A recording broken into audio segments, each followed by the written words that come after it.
All right, I think we're going. Welcome back to another one of these things where we're just kind of talking about whatever comes to mind. Hope you're having a wonderful Tuesday.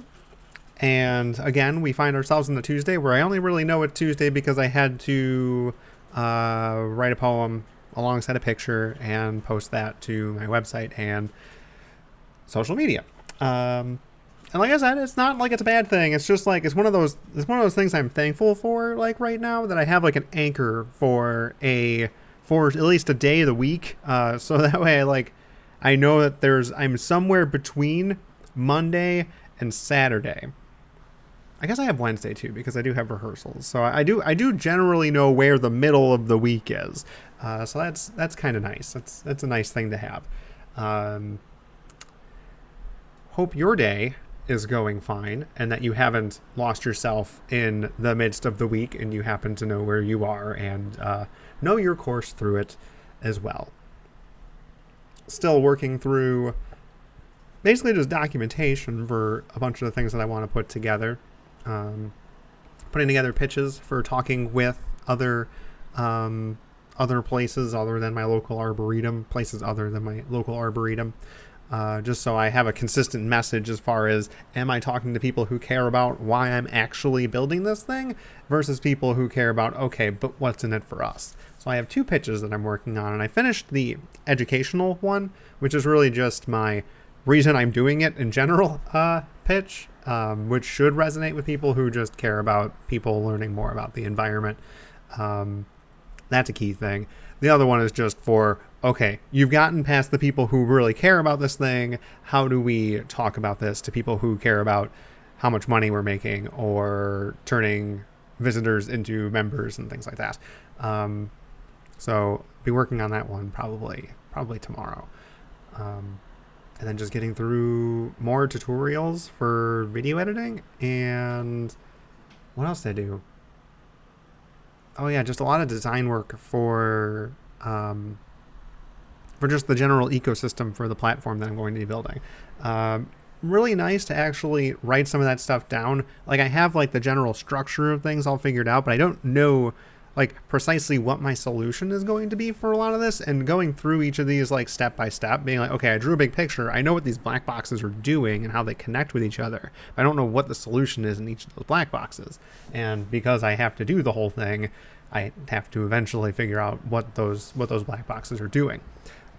When I say black box, it usually means something you don't have to worry about when you're working on a team of other people and of a bunch of people, and your part isn't necessarily, it's not the whole solution. So you can do things like put the other parts of the solution that you're just going to trust are there or will be there on the other side when we're actually delivering this thing.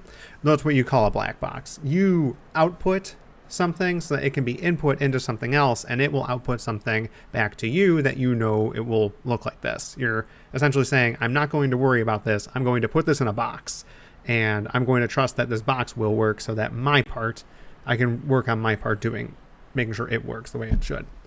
But when you're building the whole thing, you don't really, I say black box, but it's not really true. I have to come back to that and understand exactly what it's doing.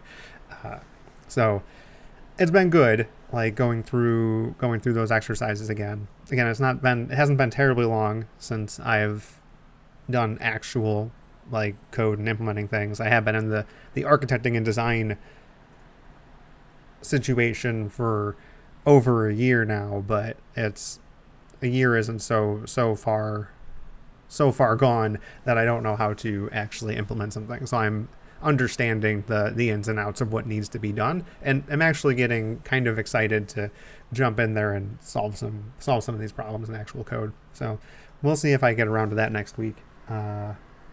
We'll see how much communication and documentation I have to do after this week is over. But main things for this week: learn, document, communicate. Whew. Anyway. And what was kind of nice is I wasn't sure like how to, how do you say, like when starting a business, it's in Illinois. I live in Illinois, where if I wanted to create a business here, it's really just paperwork that I have to fill out. And anybody can do it. Like even the Secretary of State office that controls that and takes those requests and that paperwork basically suggests that you can do it yourself. And you don't really need legal counsel, but I was wondering if I should be thinking about that. And I was just like, okay, what can I do? What communities can I talk to get some feedback on this? And thankfully, being a part of, I shouldn't say like a member. It isn't really like a formal thing where you pay dues or anything. But Nerdfighteria, all the people who follow the Vlogbrothers, John and Hank Green, like, was just able to jump into a Discord with a few of those people and be like, hey, has anybody else like started a business or is interested in this and has done this before or knows somebody who has done it before and could recommend a path of action for me?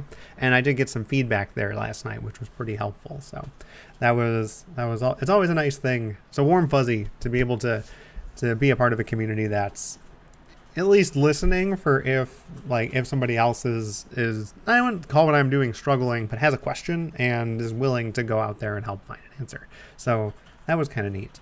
I did enjoy that. And speaking of communities, the thing I wanted to talk about today is basically the topic of WheezyWaiter's, his second channel, WheezyNews. The video that he went over yesterday, and like it's kind of nice seeing that topic come back, which by the way, that topic is quality versus quantity and why that debate doesn't really matter. Also, I'm just realizing now that there's a fan on over there and I'm going to go turn that off for a second. I don't know if you were hearing that, but hopefully that makes it a little less like loud in the background. There's probably a lot of background noise right there. Apologies. Not going to go back and fix it just because whatever. We'll kind of get into that here. It's the idea of quality versus quantity and why that really isn't a true dichotomy. And when you explore most dichotomies, there's not really true dichotomies. There's a lot more nuance in things than just whether something is a yes or no in a lot of cases. But Craig goes into how he started his channel and how that wasn't like, he didn't want to get bogged down by having to make something of really high quality or something that he was like super duper happy with or it was perfected or anything like that.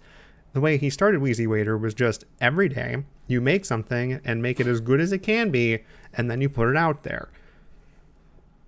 When I had discovered his channel, maybe it was like a little over a year ago, I remember seeing seeing a video from his main channel talking about this same topic. He just talks about it in a bit of length for the WheezyNews video they did for the Monday post that he does over there. And that kind of resonated with me enough to start doing these videos, actually. These videos are, I wouldn't say like a direct result of that. I always knew I wanted to do these, like, I don't want to say like ranty kinds of things. That's not my goal. That's not my end goal, is to just prove to myself that I can use the tools to put video content out there. And video editing isn't beyond my capability of what I'm doing now. It's really just a next step, and I can take it whenever I want to. But it's really nice being over the hurdle of just realizing that you can make something and put it out there for a lot of people to see. That there are a few people who watch some of these videos, not like consistently or anything, but that I see that there are people coming by and viewing these things and occasionally liking them and sometimes leaving comments. Other than the bots that leave comments on basically everything, and I get to see those comments come in and they get to go away. But seeing those come in, it's just it's a bit of validation that the hurdle for actually putting something out there isn't terribly high, and a lot of people can do that. Like a lot of what he had said in I think the previous video is just being too worried about that quality. And I think sort of hinging on like having the right gear for doing doing something at a high enough quality to even show it. And while it's true that a lot of that YouTube and the sort of video making scene isn't new anymore. People are good, and the baseline level that you need to be at is higher for getting seen, but your goal doesn't have to be getting seen immediately. You can just make stuff for the sake of making stuff. And when you set your expectation, in my case, it was make 4 videos a week and put them out there. That's a pretty low bar. Like, I already have a somewhat decent webcam. That this isn't like the greatest stuff in the world. I would definitely be using a different camera if I was doing this on some other channel, but this is really just for some more professional looking channel, and it doesn't even look that bad. I could use this and it'd look fine, and I'd hope that it's what I'm talking about. That's the thing that I'm actually bringing to it. The quality of the video, as long as it doesn't look like I shot it using a potato in the dark, is at least serviceable. You can tell it's a person talking to you, and you can at least see some amiibo on the back wall. Then you sort of got everything you need. And I could have been using a headset as opposed to this microphone, but Heather and I ended up getting this for doing couch co-op for streaming. So it was just really using what was already here. I'm like, should I get something that actually filters out my voice a bit?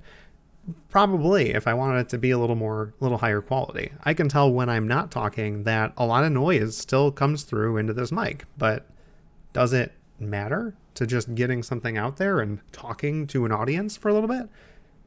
Not really. It doesn't. But what does happen over the course of making a lot of something is you just slowly get better at doing that thing inherently. Like, if I went back to looking at or viewing one of the videos that I had put up initially, I would probably be like, yeah, that's not good. Like, you're not looking at the camera very much or very well. You keep getting distracted, or there's too many long pauses, or you're not sounding engaging, or you're not moving enough or being expressive enough, or you're not talking loud enough, or something like that. There's just a lot of things that end up working their way out as you find your own kind of voice, a way to talk to something like this. Because I'm not gonna lie, talking to myself effectively, the way that I have this set up is, if I were looking at the camera, I'd be looking slightly up. So I'm looking a bit below my camera, but it looks like I'm looking at you. And the reason I know that is because I'm looking at myself. I'm talking to my mirror reflection right now, and it's kind of strange. It's not the kind of feedback loop that I'm used to when talking with people. I'm used to seeing them reacting and watching my face react in the exact way that I'm reacting. Is, well, it's not the same. So I'm not changing how I'm talking based on what I'm seeing and reacting to. I have to know how to do that. I have to kind of know how I'm going to approach talking, or raising my eyebrows, or making grand gestures, like knowing when to bring those in and making sure they're still like in frame and my hand's not like over here and you can't see it or something. But there's a lot of stuff that kind of I didn't pay attention to when I had started this, and I genuinely think that doing this a lot, like, how many videos do I have right now? Probably a lot. Let me see. What's my dashboard say? Does my dashboard actually tell me how many videos I have? It's probably well over 70 at this point. Yeah, it really likes focusing on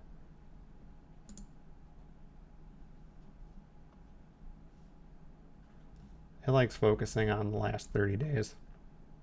93. That's not all just chatting videos. I had a couple of videos on here before, but they were a negligible number, maybe like 5. Yeah, so that's a lot of stuff. That's just a lot of not having a qualitative purpose behind it other than just proving to myself that I can put something out there into the real world, and one, it can find people, which is fascinating to me. I'm not trying. And that, well, it can be engaging and people actually talk to me through these things, which is wild, even if it is like next to nobody.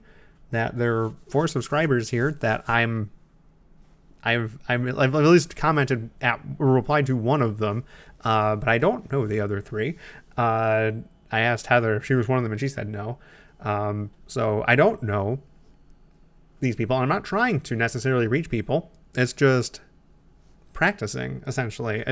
Really all this is practicing in front of a lot of people, or potentially a lot of people. And it's kind of neat that that hurdle isn't as high as I probably initially thought. Proving that I can get over that is a really good thing, in my opinion.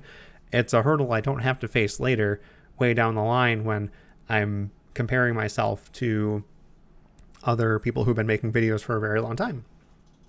One of the next things that I'm going to want to do is start taking some of the content that I have written on Prismatic Planet and turn those into videos for a YouTube channel specific to that brand. And if I wasn't already doing this, working with YouTube Studio and uploading videos, and I'm not making thumbnails or anything, so that's something I'll have to learn how to do. Right now I just choose the silliest looking one that YouTube recommends based on what it found in the video.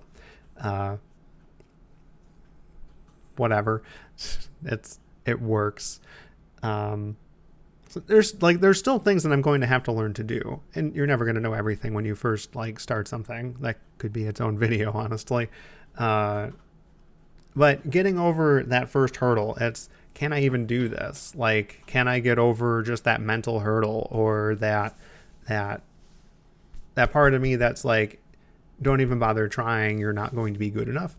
That getting over that putting my face out there for other people to see. I could have put these out there private too, but it wouldn't have gotten me over the hurdle in a way that I would have been happy with. So it's really just putting out a lot of things that aren't necessarily great. All of these things are unedited, except for one of them, which the mic just cut out for about 5 seconds, so I made a quick edit for that. But all these other ones, that was a really early one. That was probably within the first 10 videos that I did that. And it was basically just using the Photos app on Windows. It was horrible.